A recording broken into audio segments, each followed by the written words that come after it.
Good morning! So, papawis muna tayo.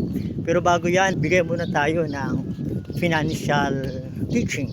Ano ba ang best investment na walang talo? Merong nagtanong sa isang financial class. Sabi niya, Sir, pwede ba mag-invest na walang ilalabas na pera? Sabi ng financial coach, pwede naman. Pero pag dating ng panahon na ilalabas mo na yung investment mo, wala ka rin ilalabas na pera kasi wala ka naman in-invest. So, what is the best investment na wala kang talo? Invest in yourself. Bakit ang pag-i-invest sa ating sarili ay walang talo? Number one, we learn. Once we learn, we have the power.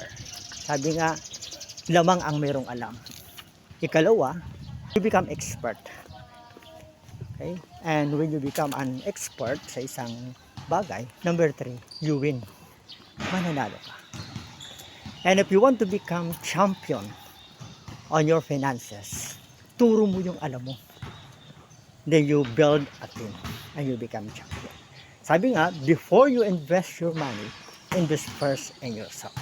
To know more about investment, on how to invest in yourself first, atin ka na aming free financial education. Chat mo lang ang any member of ING or chat mo ako sa aking personal Facebook account.